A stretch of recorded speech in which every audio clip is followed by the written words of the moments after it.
केंद्र आणि राज्य सरकारच्या पोकळ आणि बोलघेवड्या योजनांचा पर्दाफाश करण्यासाठी शिवसेना पक्षप्रमुख उद्धव ठाकरे यांच्या मार्गदर्शनाखाली संपूर्ण राज्यभर होऊ दे चर्चा अभियान राबवलं जात असून या अभियानाला जनतेचा मिळत असलेला प्रचंड प्रतिसाद केंद्र आणि राज्य सरकारला हद्दपार करण्याचे संकेत आहेत। हातकणंगले मतदारसंघातून भाजपा व शिंदे गटाला हद्दपार केल्याशिवाय स्वस्थ बसणार नाही असा सज्जड इशारा शिवसेना उपनेत्या संजना घाडी यांनी दिला। शिरोळ तालुक्यातील कुरुंदवाड येथील थिएटर चौकात शिवसेनेच्या वतीनं आयोजित होऊ दे चर्चा या कार्यक्रमात प्रमुख मार्गदर्शक म्हणून उपनेत्या संजना घाडी बोलत होत्या। अध्यक्षस्थानी जिल्हा प्रमुख मुरलीधर जाधव होते। यावेळी सौ घाडी म्हणाल्या की उद्धव ठाकरे मुख्यमंत्री असताना राज्यात विविध उपक्रम राबवले, शेतकऱ्यांना कर्जमाफी दिली, रोजगारासाठी नवनवीन उद्योग आणले, मात्र राज्याचा विकास होत असल्याचं आणि उद्धव ठाकरे वरचढ ठरतील म्हणून भाजपनं शिवसेनेत फूट पाडून सरकार पाडलं। शिंदे गटाला घेऊन भाजप सत्तेत आलं, मात्र केंद्र आणि राज्य सरकार विकासासोबत ठोस भूमिका न घेता केवळ पोकळ आणि बोलघेवड्या योजना आणल्यात। या योजनेचा राज्यातील जनतेला काहीच फायदा झाला नाही, उलट महागाई, महिलांवरील अत्याचार, कुस्तीपटूंचं लैंगिक शोषण या प्रश्नांना न्याय न देता भाजपनं आपला शहाणपणा दाखवलाय। राज्यातील गावामधून जाऊन या त्यांच्या भूलथापांना पर्दाफाश करत आहे। त्यामुळे केंद्र व राज्यातील सरकारचं खरं रूप जनता ओळखली असून हातकणंगले मतदारसंघातून शिंदे आणि भाजपला हद्दपार करण्याचं आवाहन घाडी यांनी केलं। यावेळी जिल्हा प्रमुख मुरलीधर जाधव, युवासेना कार्यकारिणी सदस्य शीतल शेठ, माजी आमदार उल्हास पाटील, माजी नगराध्यक्षा माधुरी सावगावे यांची भाषणं झाली। यावेळी महिला जिल्हा संघटिका मंगल चव्हाण, उपजिल्हा प्रमुख मधुकर पाटील, तालुका प्रमुख वैभव गळी, उपजिल्हा संघटिका वैशाली जुगळे, शहर प्रमुख बाबासाहेब सावगावे, महिला संघटिका राजश्री मालवेकर, पिंटू उर्फ संतोष नरके, दयानंद मालवेकर, सुहास पासुबा, मिलिंद गोरे, रामभाऊ माळी आदी प्रमुख उपस्थित होते। मराठी एस न्यूजसाठी कुरुंदवाडहून संदीप अडसूळ। मुंबईत असलेलं रिझर्व्ह बँकचं कार्यालय उचललं, कुठे नेलं? गुजरातला। एअर इंडियाचं ऑफिस मुंबईतलं कुठे नेलं उचलून? गुजरातला। मुंबईतलं हिरा मार्केट कुठे नेलं उचलून? गुजरातला। मुंबईतलं कपडा मार्केट कुठे नेलं उचलून? गुजरातला। मुंबईतलं प्रमुख वित्तीय केंद्र कुठे नेलं उचलून? गुजरातला। मुंबईत होणाऱ्या मॅचेस वानखेडेमध्ये कुठे गेल्या रे बाबांनो? यावेळेला मॅचेस कुठे झाल्या? अहमदाबादला झाल्या। लक्षात घ्या, लचके तोडतायत मुंबईचे। आपल्याला वाटतं हे गेलं म्हणजे काय झालं, ते गेलं म्हणजे अरे बाबांनो, हे जेव्हा ऑफिसेस तिकडे हलतात ना तेव्हा हजारोने लोकांचे रोजगार तुटतात महाराष्ट्रातले। महाराष्ट्राला मिळणारी गुंतवणूक तुटते आणि फायदा गुजरातचा होतोय। महाराष्ट्राचं औद्योगिक म्हणजे ते म्हणतात ना, ते तू मेरी नहीं हो सकती तो किसी की नहीं, तसं चाललंय यांचं। मुंबई आमची झाली नाही तर मुंबई संपवायची, अशा पद्धतीचं टप्प्याटप्प्याने। आणि मग हे करताना त्यांना माहिती होतं हे जर करायचंय ना तर कोण अडसर आहे यांना? शिवसेना, बाळासाहेब ठाकरे यांची शिवसेना, आणि अडसर असणार उद्धव साहेब ठाकरे, महाराष्ट्रातले शिवसैनिक आदित्यसाहेब ठाकरे, आणि म्हणून शिवसेना संपवायचं यांनी ठरवलं। लक्षात घ्या, हे मोठं कारस्थान आहे। हे मुंबई महाराष्ट्राच्या विरुद्ध रचलेलं मोठं कारस्थान आहे। खरोखर आपल्या मुलांना उद्या गुजरातात नोकरीला पाठवणं परवडणार आहे का आपल्याला? आज मुलुंडमध्ये या भाजपचा आमदार आणि खासदार आहे, त्या मुलुंडमध्ये परवा आपली एक तरुण पोरगी गेली ऑफिस टाकायला। ती म्हणाली हे ऑफिस खाली आहे ना, मला हवंय। 4 गुजराती खाली आले, म्हणतात आम्ही असा निर्णय घेतलेला आहे की आमच्या बिल्डिंग मध्ये एकही मराठी माणसाला आम्ही दुकान किंवा घर देणार नाही। मुंबई तुमच्या बापाची आहे? मुंबई तुमच्या बापाची आहे? मुंबई आमच्या मराठ्यांची आहे। हो, सगळ्यात पहिला हक्क त्याच्यावर मराठी माणसाचा आहे। मुंबईकर, महाराष्ट्राचे सगळी जनता ही सहिष्णू आहे। आम्ही सगळ्यांना बरोबर घेऊन जायला तयार आहोत, पण तुम्ही जर आमची अस्मिता पायदळी तुडवणार आहोत तर ही किंमत मोजायला आम्ही तयार नाहीत। मग तुम्ही अभ्यास केला पाहिजे, कोण हे गुजराती, कोण, यांची कशी एवढी हिंमत वाढली? यांची कशी एवढी हिंमत वाढली बोलायची की मराठी माणसाला दुकान देणार नाहीत? जेव्हा आपण यांना सांगतो दुकानावर मराठी पाट्या लावा, तेव्हा मराठी पाट्या लावायचा खर्च परवडत नाही राव, म्हणून ते सुप्रीम कोर्टापर्यंत जातात। कोण यांचं नेतृत्व करतो? किरीट सोमय्या। मराठी शिक्षण शाळेत सक्तीचं करा हे जेव्हा उद्धव साहेब सांगतात तेव्हा त्याच्या विरुद्ध लढा कोण देतो? भाजपचा किरीट सोमय्या, की महाराष्ट्रात मराठीचं शिक्षण सक्तीचं करू नये? का करू नये? हे शिक्षण का सक्तीचं करू नये, हा विचार त्या ठिकाणी आपल्याला आला पाहिजे. याच्या मागे कोण आहे मग ते बघायचं असेल तर बघा की भाजपाचे किती आमदार खासदार गैर मराठी आहेत, नगरसेवक गैर मराठी आहेत. म्हणजे ह्यांना ताकद देण्याचं काम हे लोक करतायत. आणि म्हणून मी म्हणते की तुम्हाला सगळ्यांना एकसंघ राहावं लागणार आहे. मग मराठी मतं तोडण्यासाठी ते काय करणार, उद्या उत्तर भारतीय गुजराती मतं एकत्र आणतील आणि तुम्हाला तोडलं जाईल. तुम्हाला सांगितलं जाईल इथून कुठला तरी मनसे पक्ष येतोय, कोणतरी हिंदू नायक येतोय, कोणतरी मराठी नायक. कोण हे? गेले 50-55 वर्षापासून बाळासाहेब ठाकरेंची शिवसेना, स्थानिक लोकाधिकार समिती, विविध कामगार संघटना या अगदी शिवसेनेच्या शाखेमध्ये घरगुती नळापासून ते कौटुंबिक छळापर्यंत प्रत्येक विषयाला दररोज न्याय दिला जातो. दररोज आम्ही नाही पेपरमध्ये बातम्या छापून आणत, आम्ही न्याय द्यायचं काम करत असतो. आम्ही लोकांसाठी उभे असतो. आणि मग जेव्हा ही तुमची मतं त्या ठिकाणी एकत्र होतील त्यावेळेला माझे या ठिकाणी मोठ्या प्रमाणात उपस्थित असलेले मुस्लिम बांधव आहेत, त्यांनाही मला विनंती करायची आहे. त्या 2.5 वर्षाच्या काळात ज्या वेळेला उद्धव साहेब कोविडमध्ये काळजी घेत होते तेव्हा त्यांनी हा गुजराती आहे, हा उत्तर भारतीय आहे, हा मराठी आहे, हा पंजाबी आहे, हा मुसलमान आहे असं काहीच पाहिलं नाही. त्यांनी एवढंच पाहिलं ही माझी महाराष्ट्राची जनता आहे, हे माझं कुटुंब आहे, हे सुरक्षित राहिलं पाहिजे. या भ्रष्ट झालेल्या जनता पार्टीने खूप प्रयत्न केले. गणेशोत्सव साजरा होत नाही, हिंदुत्व धोक्यात आलंय. नवरात्र साजरा होत नाही, हिंदुत्व धोक्यात आलंय. मुसलमानांना बकरी ईद मुसलमान बांधवांना साजरी करायला देत नाहीयेत. शिवसेना अन्याय करते.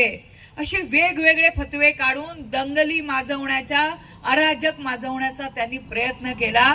पण मला आनंद आहे, मला अभिमान आहे त्या मुस्लिम बांधवाचा की त्यांनी कोणालाही अशा लोकांना भीक घातली नाही. कारण मला खात्री आहे बाळासाहेबांनी त्यावेळेलाही उद्धव साहेबांनी सांगितलं की आम्ही कुठलं हिंदुत्व जपतो. ज्या वेळेला दंगलीच्या काळात काही मुस्लिम बांधव बाळासाहेबांना भेटायला गेले होते, बाळासाहेब पहिल्या मजल्यावर त्यांच्या बसले होते. शुक्रवारचा दिवस होता, दुपारची वेळ होती. त्या मुस्लिम बांधवांमध्ये कुजबूज सुरू झाली. साहेबांनी विचारलं, अरे काय रे तुमचं झालंय, कुजबूज चालले? तर म्हणाले, साहेब आमची नमाज अदा करण्याची वेळ झाली. मग काय विचार करताय म्हणाले. लगेच तिथल्या तिथे नमाज अदा करण्याची व्यवस्था केली आणि त्या मुस्लिम बांधवांनी त्या शिवसेनेच्या मातोश्रीच्या पहिल्या माजल्यावर आपला नमाज अदा केला. उद्धव साहेब म्हणतात हे आमचं हिंदुत्व आहे, हे शिवसेनेचं हिंदुत्व आहे. हृदयात राम आणि हाताला काम देण्याचा प्रयत्न करायचा, हे आमचं हिंदुत्व आहे. होय, आम्हाला हिंदुत्व मान्य नाही, कुठलं हिंदुत्व मान्य नाही.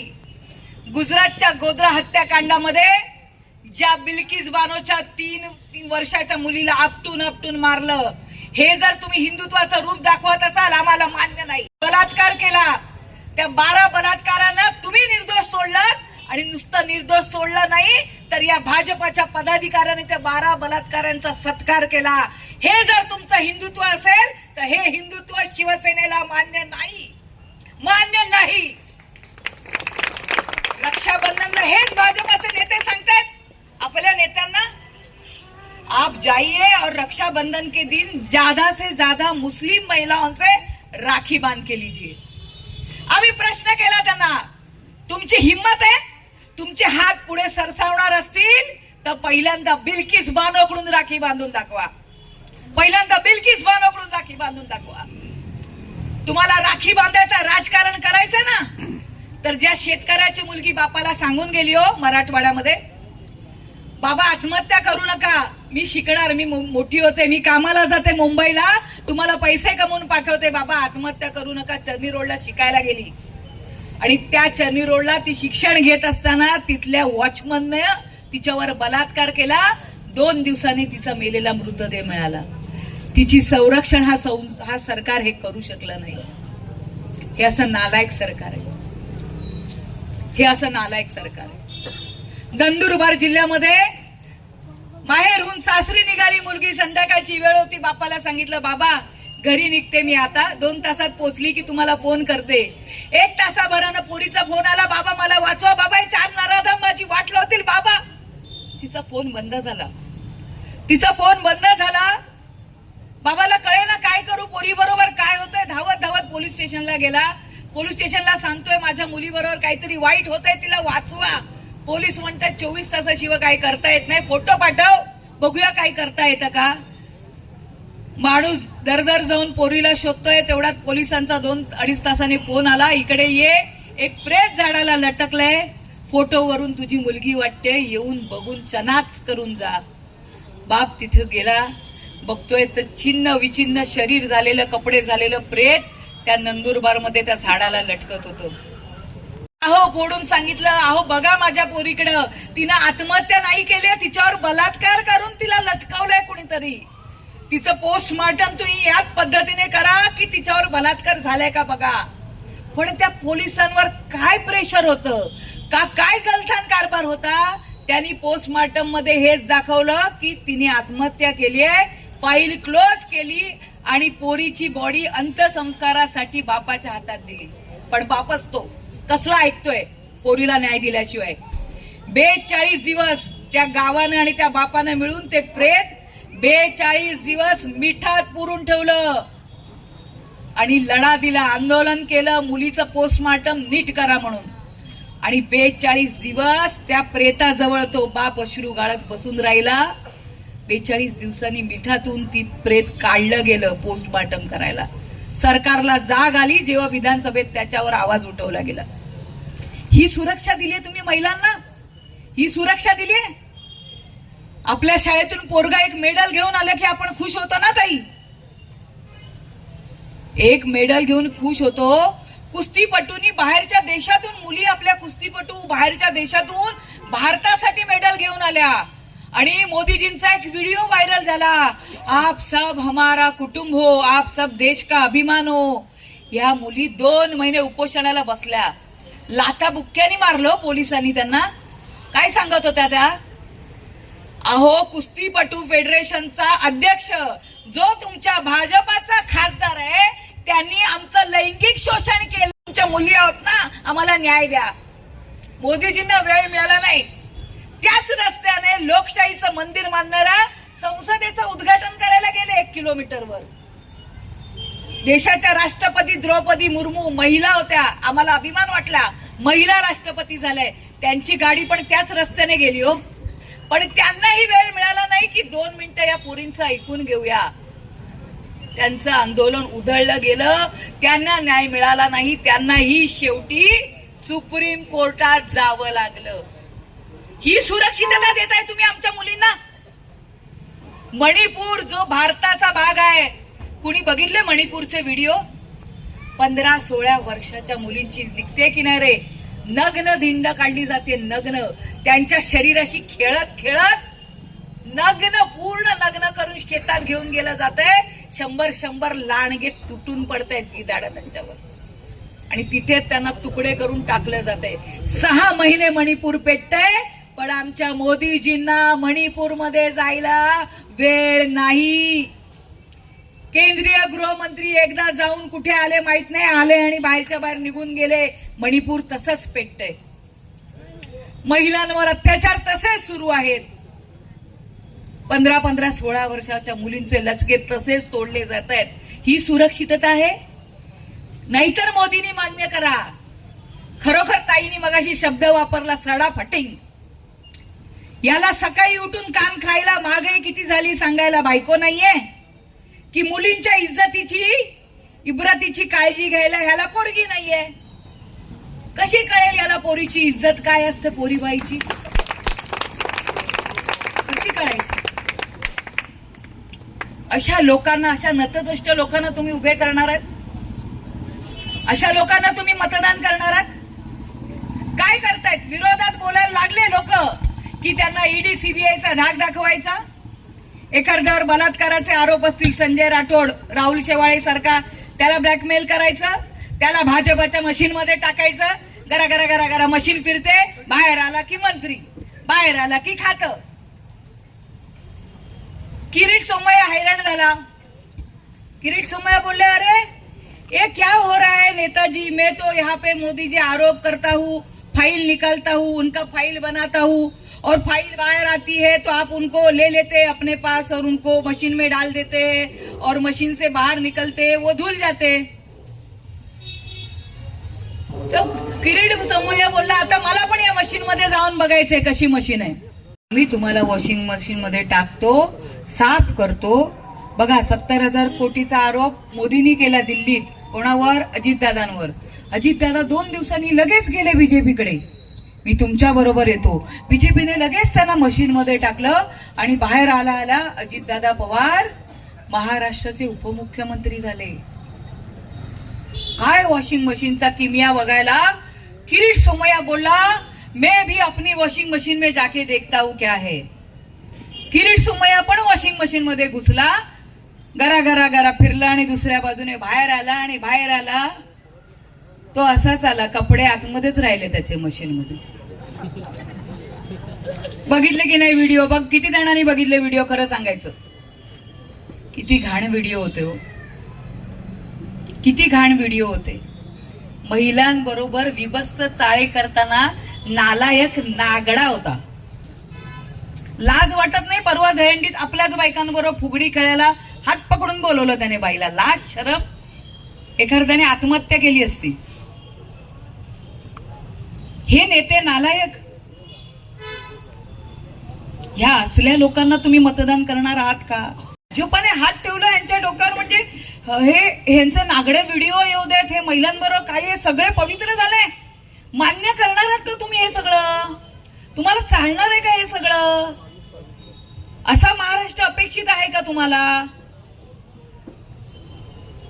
घरात आलेल्या लुटी बरोबर आलेल्या मुस्लिम सुभेदाराच्या सुनेला बघून अशीच आमची आई असती सुंदर रूपवती, आम्ही सुंदर झालो असतो वदले छत्रपती असे म्हणणारे, म्हणजे घरात येणाऱ्या मुस्लिम स्त्रीमध्ये आई बघणारे आमचे छत्रपती. आणि कुठेही नालायक नतद्रष्ट औलाद हिला गाडायची जबाबदारी या सगळ्यांपेक्षा ना तुम्हा माझ्या आया बहिणींवर जास्त आहे.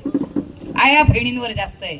या नतद्रष्टांना जाळायचंय, यांना संपवायचंय, यांना मतदानाच्या या पवित्र अग्निकुंडामध्ये तुम्हाला यज्ञात यांची आहुती द्यायची. यासाठी तयार राहायचं. समिधा पाहिजेत विश्वासाच्या, निष्ठेच्या. या गद्दारांबरोबर पण तेच झालं पाहिजे. तुमच्या इथला खासदार, इथला आमदार, मला सांगा काय केलं हो यांनी शिवसेनेबरोबर? एक सिंपल विचार. चांगली नोकरीला लागली आणि बाहेर चप्पल दिसली त्यांना, पप्पाची बापाची चप्पल दिसली, चप्पलेत पाय घातला त्याने आणि म्हणे चप्पल आता माझीच. बघा काय बोलले, चप्पल आता माझीच. बाप बिचारा काय बोलायचा नाही, पोरांवर प्रेम असतं ना. पण आया आपण उचलून पायथ्यान हाणू की नाही त्याच्या गालात? तुझा पाय किती मोठा झाला तरी बापाची चप्पल ती बापाची चप्पल की नाही? मग आता ह्यांनी जे केलंय, ज्या बाळासाहेब ठाकरेंच्या कुशीत वाढले, ज्यांच्या नावावर, ज्या उद्धव साहेबांच्या नावावर मोठे झाले, त्याच शिवसेनेचा प्राण धनुष्य बाण घेण्याचा प्रयत्न त्यांनी केलाय. अख्खी शिवसेना आमची म्हणून सांगण्याचा प्रयत्न केलाय. मला सांगा, ही गद्दारी, हा नीचपणा तुम्ही सहन करणार आहात का? ही लबाडी सहन करणार का आपण? नाही करणार, करूच शकत नाही आपण. कारण ही गद्दाराची जात आपण जर आता गाळली नाही ना, तर शिवरायांच्या जिजाऊच्या औलाद म्हणून नावं सांगायची आपली लायकी राहणार नाही. म्हणून जाग्यावा, म्हणून जाग्यावा. पुढे व्हा. राजकारणात काय चाललंय, चुलीजवळ काय शिस्त आहे? गॅस सिलेंडरचा प्रश्न महत्वाचा आहे, महागाईचा प्रश्न महत्वाचा आहे, बेरोजगारीचा प्रश्न महत्वाचा आहे, पण त्याच्या बरोबरच नीती, मूल्य आणि तत्वांचा प्रश्नही महत्वाचा आहे. तुम्ही जर म्हणत असाल वारंवार की शिवसेनेने हिंदुत्व सोडलं, अरे त्याच राष्ट्रवादीचा अजितदादा पवार तुमच्या बरोबर येऊन बसल्यावर ते हिंदुत्व राहतंय. तुम्ही कशाला आम्हाला हिंदुत्वाच्या भ्रामक कल्पनांमध्ये अडवताय? तुम्ही विकासांच्या मुद्द्यावर बोला. बरोबर बोलले, गॅस सिलेंडर नेऊन ठेवा उंबरठ्यावर. त्यांना विचारा, दाखवा माझा 33-35 वर्षाचा मुलगा अहो हा 3 स्पर्धा परीक्षांना बसला. स्पर्धा परीक्षांना बसल्याच्या आदल्या दिवशी तरी पेपर फुटतोय, नाही तर परीक्षा संपल्यानंतर तरी पेपर फुटतोय. होतंय की नाही गेले 5 वर्ष असं? पोरांच्या मेहनतीवर पाणी पडतंय, पोरांची वया संपतायत. आपली पोरं गव्हर्नमेंटमध्ये पोलीसमध्ये ऑफिसर नाही होऊ शकत आहेत, कारण यांची पोकळ सिस्टीम. नांदेडमध्ये काल 40 माणसं मेली, रुग्ण कसे मेले? 40 लोक एकदम उपचार घेणारे. तुमच्या कुठली औषधं होती ज्याचा साठा आउटडेटेड झाला होता आणि अशी औषधं तुम्ही आमच्या रुग्णांना दिलीत? याचं उत्तर तुम्हाला द्यावं लागेल. तुम्ही कोविडमध्ये बोलताय, कोविडमध्ये पॅन्डेमिकमध्ये असं पुलासारखं साहेबांनी आम्हाला सांभाळलं, आणि जर उद्धव साहेबांनी तसं सांभाळलं नसतं ना, तर यांच्या उत्तर प्रदेशमध्ये यांचा मुख्यमंत्री आहे भाजपाचा, तिथे प्रेत गंगेत वाहिली. आपल्या कृष्णेत वाहिली का प्रेत कोणाची? काय काळजी घेतली आपल्या माणसाने आपली? रेमडेसिवीर इंजेक्शन असो, त्या ठिकाणी व्हेंटिलेटर असो, ऑक्सिजन असो, खाणं असो, शिवभोजन थाळी असो, राशन असो, प्रत्येक गोष्टीसाठी शिवसेना उद्धव बाळासाहेब ठाकरेंची यंत्रणा सज्ज होती. साजरा केला, आता नवरात्रोत्सव साजरा करू, दिवाळी साजरी करू, अनेक सण आयुष्यात बघू शकू, कारण या महान माणसाने, जाणत्या नेत्याने आपल्याला सांभाळलंय. त्यामुळे तुम्ही आम्हाला शिकू नका, त्यांना सांगता आलं पाहिजे. काय तुम्ही सांगताय? उद्धव ठाकरे घरात बसून होते, त्यांना विचारा. 3T पॅटर्न लक्षात घ्या बाळांनो, टेस्टिंग, ट्रेसिंग अँड ट्रीटिंग. हे जे पॅटर्न धारावी आणि मुंबई महाराष्ट्रात आपण वापरलं, हे पॅटर्न नाही जागतिक आरोग्य संघटनेने मान्य केलं, नाही केंद्र सरकारने मान्य केलं, नाही केंद्रीय आरोग्य मंत्र्यांनी मान्य केलं, तर अखंड देशामध्ये हे पॅटर्न गाजलं. 7 समुद्रापलीकडे फिलिपाईन्स देशाच्या झोपडपट्ट्यांना, तिथल्या लोकांना कोविड नियंत्रणात आणण्यासाठी या हिंदुस्थानातला, या महाराष्ट्रातल्या आपल्या मुख्यमंत्री उद्धव साहेब ठाकरेंनी आणलेला हा 3T पॅटर्न तिकडे उचलावा लागला. हा गौरव आहे आपल्या महाराष्ट्राचा. मुळे गरोदर बाई हॉस्पिटलमध्ये कळा आल्यावर ऍडमिट झाली की ऍडमिट झाल्यावर पहिलं बिल येतं, त्याला जीएसटी लावून येतो. ते बाळ झालं की त्याला जे अंगडं टोपरं घालतात त्याला जीएसटी लावून येतो. त्याला जो कॅल्शियमचा पहिला डोस देतात त्याला जीएसटी लावून येतो. त्याला जी डाळ खिचडी खायला घालतात त्याला जीएसटी लागतो, डाळीला, तांदळाला, तेलाला, सगळ्याला. त्याला शाळेत घाला, शाळेची फी भरा, त्या फीला खाली जीएसटी लागून येतो. त्याला शाळेचे कपडे घ्याल, त्याला स्कूल बॅग घाल, त्याला शूज घ्याल, त्याला वह्या घ्याल, त्याला पुस्तकं घ्याल, त्याला पेन्सिल घ्याल, पेन घ्याल, एवढंच काय, त्याला खोड रबर आणि शार्पनर घेताना बाबांनो त्याला सुद्धा जीएसटी लागून येतोय. ही महागाई आहे. या जीएसटी मुळे ही महागाई वाढली आहे.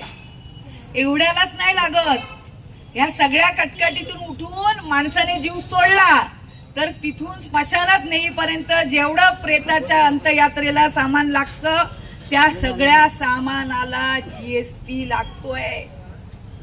हा विकास होता यांचा.